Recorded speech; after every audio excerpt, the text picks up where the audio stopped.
নমস্কার, আপনারা দেখছেন ইউএনআই বাংলা। আবারও যে অগ্নিকাণ্ড, আবারও কলকাতায় মহানগরীতে আবারও অগ্নিকাণ্ড। আপনারা জানেন এই কয়েকদিন কিন্তু অনেক অগ্নিকাণ্ড চলেছে এবং আবারও মেহতাব বিল্ডিং এ, বউবাজারের মেহতাব বিল্ডিং এ কিন্তু এই আগুনটা লেগেছে। আমি একবার দেখাতে বলবো সেই চিত্র, যে এখনো কিন্তু প্রচুর পরিমাণ ধোঁয়া বেরাচ্ছিল এবং তার পাশাপাশি ভেতরে যা জানা যাচ্ছে 3 তলায় অর্থাৎ 3rd ফ্লোর অর্থাৎ 4 তলায় একটি কেমিক্যালের বিল্ডিং রয়েছে, সেখানে কিন্তু এই আগুন লাগে। এবং সব থেকে বড় ব্যাপার যে এসি ব্লাস্ট হওয়ার পরেই কিন্তু এই আগুন, এবং যে চিত্র আমাদের কাছে আপাতত উঠে এসেছে মোবাইলের সূত্রে, যে একটি এসির মধ্যে হঠাৎ করে শর্ট সার্কিট হয়ে কিন্তু এই আগুনটা লাগে, এমনটাই দেখা গেছে।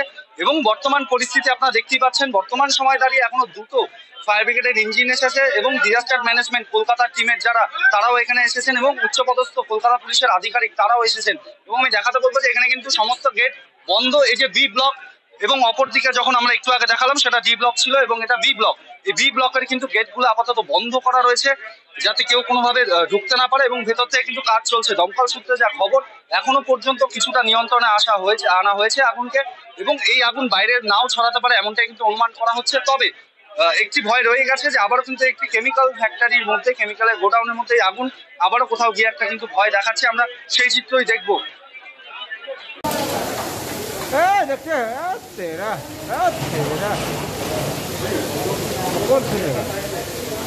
पानी सबको खुलेगा।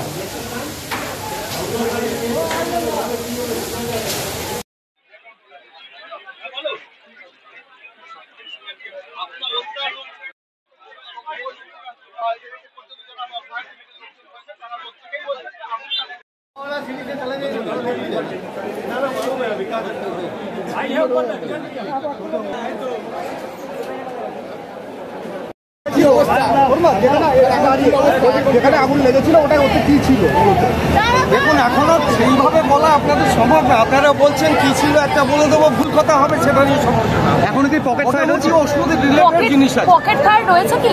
হ্যাঁ আছে, 100 টাইমস আছে। বলছি তো একটা কথা 10 বার জিজ্ঞেস করুন। কটা ইঞ্জিন 10টা ইঞ্জিন। আর কি থেকে আগুন লেগেছে?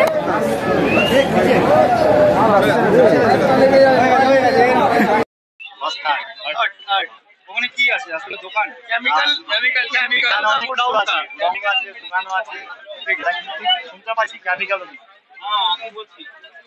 करता है मोबाइल का। तो हम लोग देखा एक बैग धुआं निकल रहा है यहाँ पर ही 3rd फ्लोर से।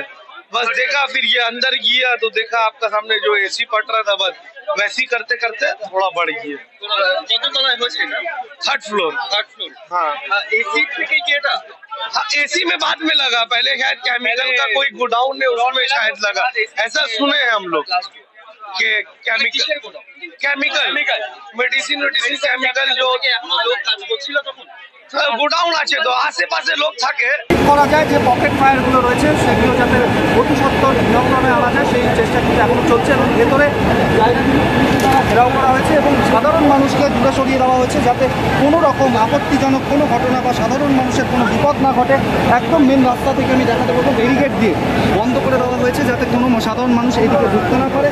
এবং ভেতরে কিন্তু দমকল কর্মীরা এখনও কাজ করছে, প্রায় 10টি ইঞ্জিন কাজ করছে এবং যে সকল পকেট ফায়ার রয়েছে সেই পকেট ফায়ারগুলোকে নিয়ে কাজ করা হচ্ছে, অর্থাৎ তাড়াতাড়ি যাতে বন্ধ করা যায়। এবং সবথেকে বড় ব্যাপার যেটা আপনাদের জানিয়েছিলাম যে প্রথম দিকে যে সাধারণ মানুষ যারা এই 4 তলায় ছিল কেমিক্যালের মধ্যে, কেমিক্যাল গোডাউনের আশেপাশে যাদের দোকান ছিল, তারা কিন্তু জানালেন যে তারা সত্তর দিয়ে অগ্নি নির্বাপন যন্ত্র যা আছে তাদের সেফটির জন্য যে সকল বিল্ডিংয়ে থাকে সেই সকল বিষয় দিয়ে কিন্তু তারা চেষ্টা করেছে এবং পরে প্রাণের ভয় চলে এসেছে। এবং দেখা যাচ্ছে যে এসি ঘরের মধ্যে হঠাৎ করে আগুন এবং এসিটা হঠাৎ করে ব্লাস্ট, আধিকারিকরা এখন বলতে পারছে না তদন্ত সাপেক্ষ জিনিসের জন্যই আগুন। তবে যতক্ষণ জানিয়েছে কেমিক্যাল ফ্যাক্টরিতে এই আগুন একটি মেডিকেল কেমিক্যাল ফ্যাক্টরি রয়েছে, তবে এখনও কিন্তু বর্তমানে ফায়ার রয়েছে।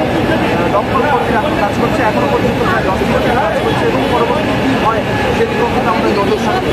ক্যামেরায় বিক্রম সরকারের সাথে বিক্রমের রিপোর্ট, ইউএনআই বাংলা। आप देख रहे हैं न्यूज़ UNI।